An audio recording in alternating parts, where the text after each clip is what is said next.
My shoulders ache as I push open our front door, the familiar strain of an 8-hour shift at the bookstore settling into my muscles. The moment I step inside, something in the air changes. The living room feels charged, heavy with an atmosphere I've learned to recognize since childhood. My mother stands in the center of the room, arms crossed, and my stomach drops before she even opens her mouth. There you are. Her voice carries that razor edge I know too well. Jessica perches on the edge of the couch, lower lip trembling in a performance I've seen 1,000 times before. On the coffee table between them lies a crisp white letter, university letterhead clearly visible even from where I stand. My eyes catch fragments of words, academic dishonesty, and immediate expulsion. "This is your fault." Mom's voice cracks through the air like a whip. "You put too much pressure on Jessica. She had no choice but to cheat." I grip the doorframe, my mind struggling to process the absurdity of the accusation. Jessica, perfect Jessica, has been caught cheating on her finals. And somehow, standing in our dimly lit living room, I'm being blamed for it. "You're always showing off how perfect you are," Jessica chimes in, her voice wobbling. "I just wanted to be as good as you." The words hit me like a physical blow. My brain spins backward through time. 8-year-old me in the principal's office, Mom's fingers digging into my wrist as she blamed me for Jessica's stolen lunch money. The security footage later proved Jessica took it herself, but the apology never came. Christmas morning after Christmas morning, Jessica unwrapping designer handbags while I received secondhand coats with price tags still attached. "Jessica deserves nice things," Mom would say. "You don't need to be spoiled." Senior year floods back. 2 part-time jobs, saving every penny for a car, only for Mom to demand the money for Jessica's new laptop. Always Jessica, always my fault, always my sacrifice. Mom's nails dig into my arm now, dragging me back to the present. "This family has done everything for you, and this is how you repay us? You make Jessica feel like she'll never be good enough?" Something shifts inside me. 23 years of bending, breaking, accepting, and suddenly, I can't do it anymore. I pull my arm free, lifting my chin to meet her gaze. "I had nothing to do with this," I say, my voice shaking but firm. "Jessica cheated. That's on her." The silence that follows feels like the moment before a storm breaks. Mom's face contorts with fury as she snatches up the expulsion letter, thrusting it in my face. "You ungrateful brat!" The paper crumples in her grip. "You're the reason this family is falling apart." The words crack something inside me, something fundamental and irreparable. I look at my mother, really look at her, and for the first time, I see the truth. She doesn't see me as a daughter. I'm just a convenient scapegoat, a receptacle for every failure, every disappointment, every flaw she can't bear to acknowledge in her golden child. My eyes drift to Jessica. She watches in silence, not apologizing, not even pretending to be grateful for Mom's defense. Instead, there's an almost smug satisfaction in her expression. She knows she'll walk away from this unscathed, just like always. The weight of years presses down on my shoulders, heavier than any bookstore shift. If I stay, this will be my entire life. Always sacrificing, always invisible, always wrong. My gaze falls on the front door, just a few feet away. It's still open from when I walked in, showing a slice of the darkening sky beyond. That door represents everything I've never had. Freedom, uncertainty, the chance to live for myself. "What?" Mom scoffs, following my gaze. "You're leaving? You have nowhere to go. You'll be back in a week, begging for my help." I don't respond. Instead, I turn and walk to my bedroom, the smallest in the house, barely furnished. My hands move on autopilot, stuffing a duffel bag with essentials, a few changes of clothes, a worn notebook, the $60 in cash I've managed to hide from Mom's borrowing. Before I leave, my eyes catch on a photo frame. Me as a child, smiling, before I understood what this house would become. I take it with me. The night air hits my face as I step outside. It's cold, but somehow lighter than any breath I've taken in that house. Behind me, Mom's voice carries across the yard. Go ahead. Don't come crying to me when the world chews you up. I don't look back. If you were me, would you have left, even if you had nowhere to go? Mom's words chase me down the empty street. Asterisk. You'll come crawling back. You have nothing. No one. Asterisk. The night air wraps around me like a cold sheet, and my fingers clench tighter around the strap of my duffel bag. $60. A change of clothes. A photo I should have left behind. The weight of what I've done crashes over me in waves, each step carrying me further from everything I've ever known. The neighborhood stretches endless and dark ahead of me. Porch lights flicker on one by one, families settling in for dinner, for movie nights, for all the normal things that happen in normal homes. My chest tightens. Where do you go when home stops being home? I walk until my feet ache, until the residential streets give way to commercial districts. The hum of distant traffic mixes with the chirp of crickets, and still I walk.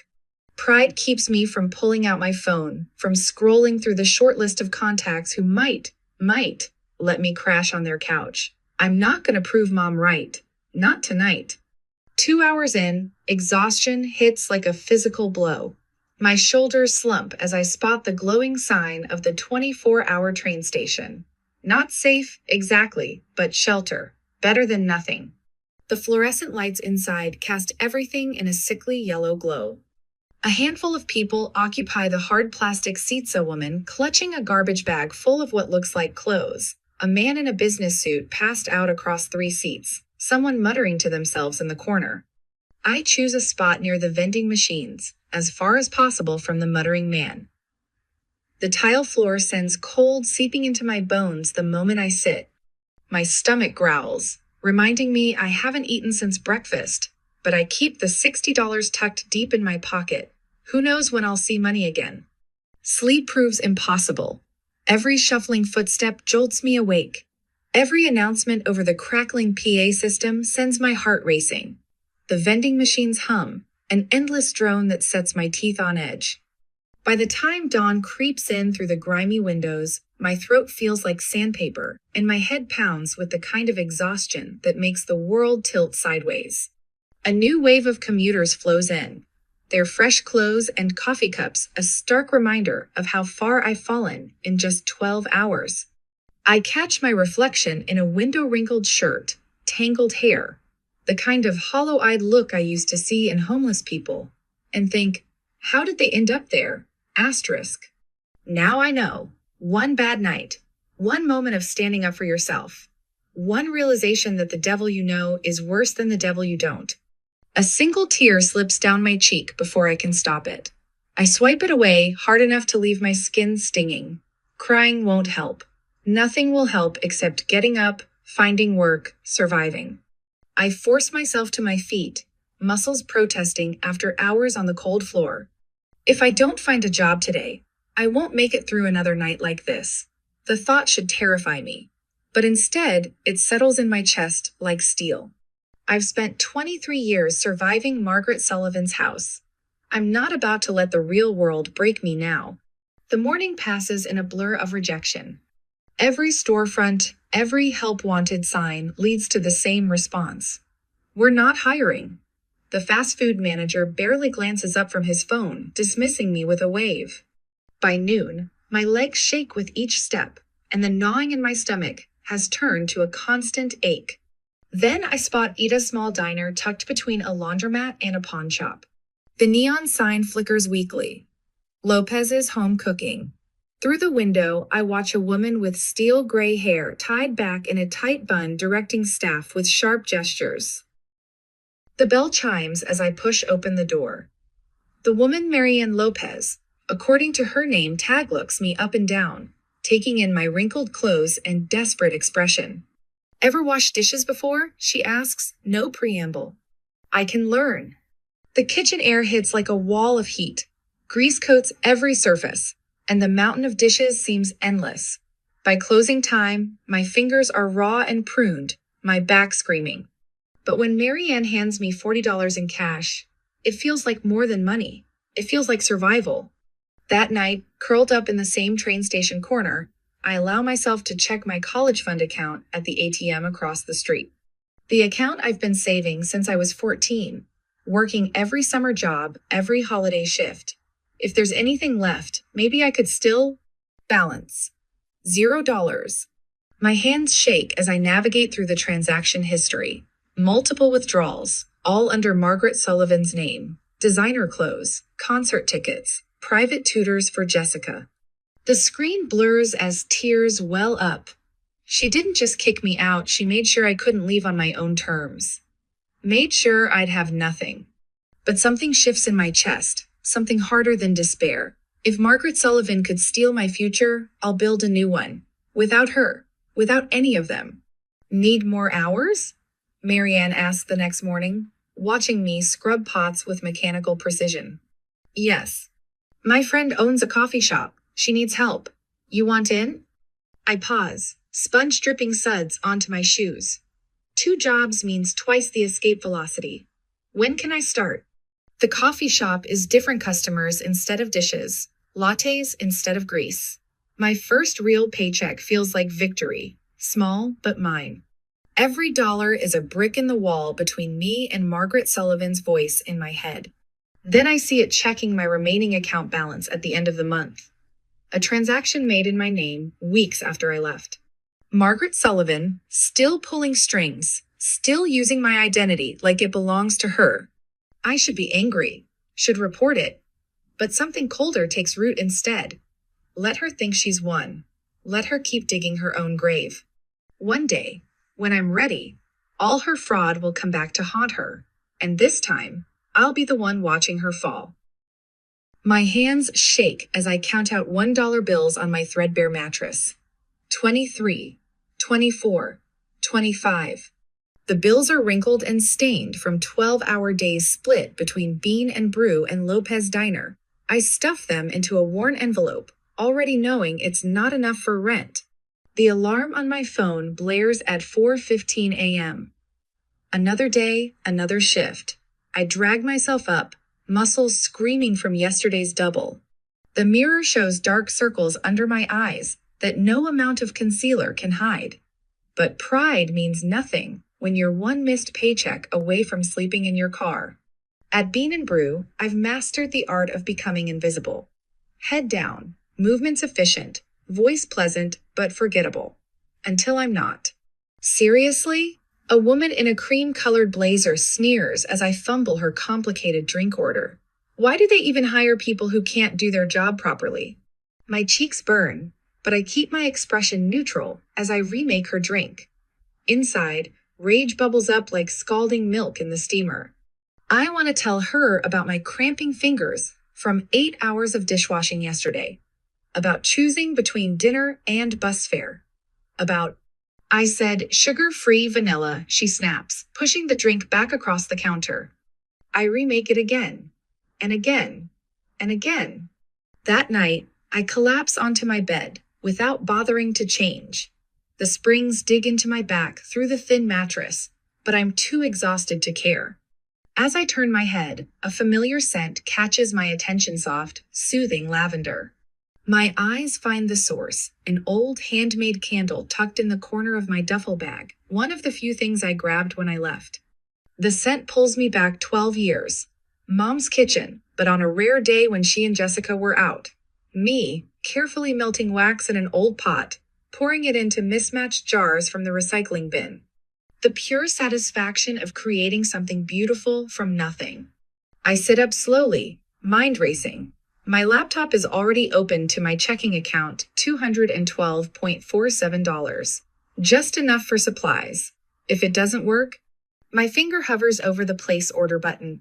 In my head, Mom's voice sneers, asterisk. You'll fail. You always do. Asterisk. I click. 3 days later, my tiny apartment fills with the warm scent of melting wax. I measure temperatures obsessively, test fragrances, adjust ratios. Each candle takes shape under my hand-simple mason jars, filled with carefully layered colors and scents that remind me of comfort, of home. Not the home I had, but the one I always wanted. The Etsy shop setup takes hours. I photograph each candle under the harsh fluorescent bathroom light, trying to make them look professional. The descriptions flow easier words about warmth, comfort, peace, things I'm still learning to find. Days pass. No sales. I refresh the page between customers at Bean and Brew during my breaks at the diner, before falling asleep at night. Nothing. The voice in my head that sounds like mom grows louder. What made you think anyone would want this? Asterisk? Thena notification. 1 candle. $12. I stare at the order confirmation until my vision blurs. It's barely enough to cover shipping, but it's something. It's proof. The validation lasts exactly 8 days. Then the reviews start. Poor quality. Arrived broken. Smells like chemicals. Worst purchase ever. Don't waste your money. Amateur hour. Get a real job. My stomach turns to ice as I read the usernames. Margaret's 1962. Jessica Love's 2 Shop. They found me. Later that night, I discover a Reddit thread. Jessica's username is unmistakable, mocking my pathetic little candle shop and reminding everyone that some people should know their place. The rage that fills me isn't hot like before. It's cold, crystalline. For the first time, I see the truth with perfect clarity. They don't just want me to stay down. They want to make sure I never get up. You look like you're plotting murder. I snap my head up from my phone to find Riley, my Bean and Brew coworker, watching me with concern. She's wiping down the counter after closing, her blue hair falling in her face. I'm fine, I say automatically. Yeah, and I'm the Queen of England. Riley leans against the counter. Spill. I hesitate, but something in her expression genuinely concerned rakes through my walls. The whole story spills out. The candles, the reviews, the sabotage. Instead of the pity I expect, Riley's eyes light up. Dude, you need to get on TikTok. Let me help. I'm good at this stuff. Before I can protest, she's pulling out her phone, arranging my sample candles on the clean counter. The light catches the glass, making the colors shimmer. Small businesses deserve support, she narrates, filming. Let's get this girl some orders. I watch her post it, certain nothing will come of it. Another dead end, another failure. I've never been more wrong. The next morning, my phone won't stop buzzing. 10,000 views, 20,000 views, 50,000 views. Orders flood my inbox. 50, 100, 200. Numbers I never dared to dream about. Then, buried in the avalanche of notifications, an email that makes my heart stop. From Brand Partnerships, Lux Aroma. Subject: Partnership, Opportunity. We love your work. Would you be interested in discussing a potential collaboration? Asterisk. My fingers hover over the keyboard as that old, familiar fear creeps in. What if Mom finds out? What if Jessica tries to take this away too? But something has changed. The voice in my head that sounds like Mom isn't the loudest anymore. My voice is. I click reply. The scent of lavender and sage fills my tiny home studio as I pour another batch of candles. My hands move with practiced precision, measuring and mixing while order notifications ping on my phone. 300 units to ship by Friday. 2 wholesale accounts pending approval. 1 brand collaboration meeting next week. I pause, letting the familiar piece of creation wash over me. Just 6 months ago, I was slinging lattes at Bean and Brew, my fingers perpetually sticky with caramel syrup. Now my hands smell of essential oils and success. Today's my last day. I had told my manager, handing over my apron. She'd hugged me tight, whispering, "Go get him," in my ear. That moment felt like stepping off a cliff, terrifying and exhilarating all at once. But my online orders had finally overtaken my cafe wages. It was time. Celine? Riley pokes her head through the studio doorway, waving her phone. You might want to see this. My stomach tightens at her tone. She hands me her phone, open to a local news article. The headline hits like a punch to the gut. Local family faces foreclosure after years of financial mismanagement. There's my childhood home in the grainy photo, the peeling yellow paint even more obvious in newsprint. The article mentions Margaret Sullivan by name, my mother, and details how she's 3 months behind on mortgage payments. My eyes catch on a quote from a neighbor. It's sad to see. That house used to be so well maintained, but ever since her older daughter left. I hand the phone back to Riley, my hands steady. I need to finish these orders. There's more. Riley's voice softens. Jessica dropped out, failed most of her classes last semester. The loans came due and she trails off, watching me carefully. I turn back to my work table, checking the temperature of my wax. Not my problem. But that night, as I'm packaging the last orders, my phone buzzes. Unknown number, but I recognize the area code. Home. My mother's voice crackles through the speaker before I can decline. Celine, honey. The familiar manipulation oozes through her words, but something's different. A tremor. Uncertainty. I miss you. Family should stick together. Your sister is struggling. We all are. We need you. I let the silence stretch, feeling the weight of 2 decades of guilt and obligation press against my chest. But it doesn't crush me anymore. I end the call without speaking. The texts from Jessica start flowing immediately. I know I was a bad sister. I was just jealous. You were always so much better than me. Please, Celine, I have nowhere else to go. I block both numbers and return to my work. The wax melts, the orders ship. My business grows. 3 days later, Riley bursts into the studio again. It's gone viral.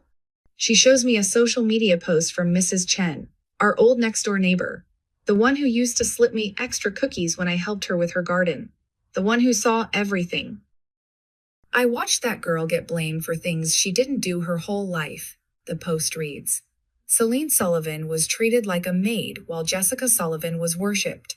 Now that Celine has a successful business, suddenly they miss her? Where was that love when she was working 3 jobs to survive? The comment section explodes with support. Old classmates emerge with their own stories. The truth about Jessica's academic cheating scandal resurfaces. Someone mentions how she used to steal other students' work. A former teacher confirms it. I watch it all unfold with a strange detachment.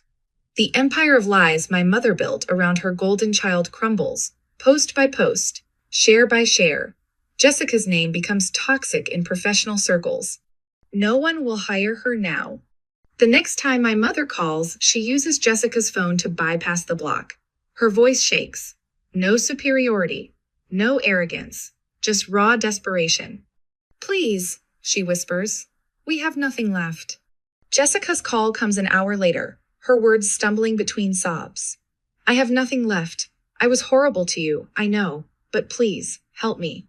I stand in my studio, surrounded by the business I built from nothing. The fresh batch of candles cools on the rack, their surfaces smooth and perfect. Orders wait to be shipped to customers who value my work. My bank account holds more money than my mother ever borrowed from me. The power has shifted. They know it. I know it. I pick up a candle, examining its flawless surface. For years, they controlled every aspect of my life. Now they need me to survive. The irony would be sweet if I could still taste it. But standing here, in the life I've built for myself, I realize I feel nothing for them at all. No anger, no satisfaction, no love. The bell above my shop door chimes. I look up to see 2 familiar figures step inside, my mother and Jessica, shadows of their former selves. Their designer clothes are gone, replaced by worn department store clearance. The makeup can't hide their exhaustion. My mother's eyes dart around the studio, calculating the value of everything she sees. Even now, she's looking for something to take. Celine, baby? Her voice drips with false sweetness. I know we've had our differences, but you're successful now. You can afford to help your family, right? Jessica steps forward, her hands twisting together. I'll do anything, please. I'll work for you. Just don't let me end up like this. I look at them. Really look at them. The women who made my childhood a prison. The mother who stole my future to fund her favorite daughter's failures. The sister who watched me break and smiled. They wait for my response. Desperate hope painted across their faces. They expect the old Celine, the one who would sacrifice everything to earn a scrap of their approval. But that Celine is gone. In her place stands a woman who built herself from the ashes they left behind. The candle in my hands has cooled completely now. I set it aside with the others, ready for shipping to someone who will appreciate its worth. No, I say simply, and turn back to my work. The clicking of my heels against polished marble echoes through the lobby as I approach my office.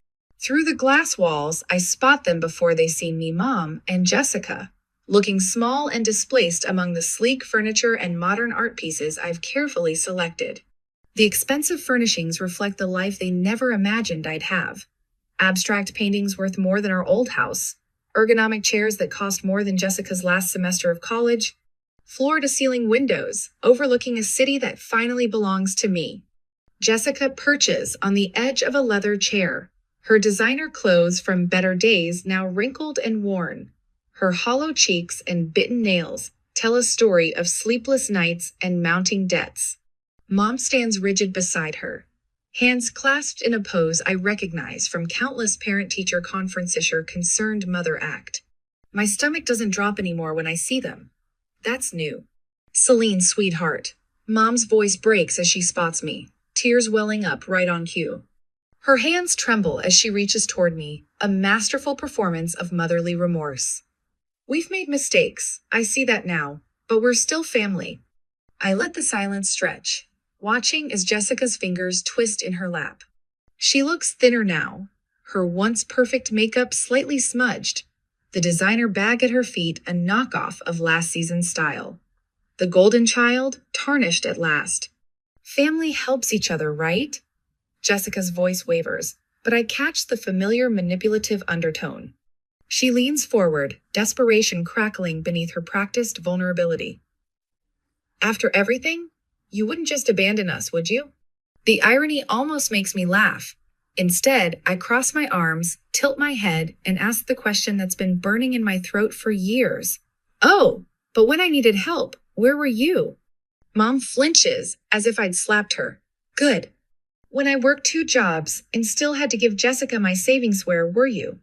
Each word drops like ice into the pristine quiet of my lobby. When I had nowhere to sleep but a train station, where were you? When you stole my college fund? When you laughed as I struggled, where were you? We didn't know, Mom stammers, her performance cracking. The perfectly curated tears dry up as reality sets in. We thought you'd be fine on your own. A cold smile curves my lips. Well, you were right. I was fine. I am fine, and I did it without you. Jessica's face crumples, reality finally piercing her bubble of privilege. No education after the cheating scandal, no career prospects, no safety net. The golden child finally facing consequences. The truth of her situation reflects in the windows surrounding us is nothing now, and she knows it. I was a kid, Jessica's voice cracks. I didn't know any better. And now you're an adult, facing the consequences of your actions. I meet her gaze steadily. Welcome to the real world, Jessica. I reach into my desk drawer, pull out 2 bus tickets. They're one-way tickets back to our old town, the place Mom swore she'd never return to, where the streets are too narrow and the dreams too small. I lay them on the glass coffee table with precise movements. I won't leave you with nothing. Here's a way home. Take it or leave it. Jessica snatches up one ticket, rips it in half. Her hands shake with the same entitled rage that once made me feel so small. You think this is funny? You think you're better than us? No, Jessica. I straighten my blazer, smooth imaginary wrinkles. I know I'm better than you.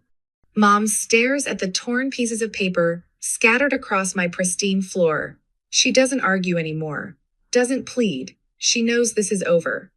The city hums beyond my windows, a rhythm of success she'll never be part of. I take one last look at them, the mother who never saw me, the sister who never earned her crown. Years ago, their judgment could shatter me. Now, they look small, insignificant. Just 2 more failed attempts at manipulation in my carefully constructed world. I built this life without you, I say, turning toward my office. I think I'll keep living it without you. My heels click against marble again as I walk away. Behind me, I hear Jessica's ragged breathing, Mom's stifled sob. The sound of their desperation fades with each step. I don't look back. I've spent enough of my life looking back. Morning light streams through my floor-to-ceiling windows, casting long shadows across the bamboo floors of my apartment. I breathe in the rich aroma of freshly ground coffee beans, letting the quiet settle around me like a familiar blanket. No tension, no walking on eggshells, just peace. My phone buzzes with a notification. Another 5-star review for Lunar Lux candles. I scroll through the comments, a smile tugging at my lips as I read about how our signature scents have transformed people's faces.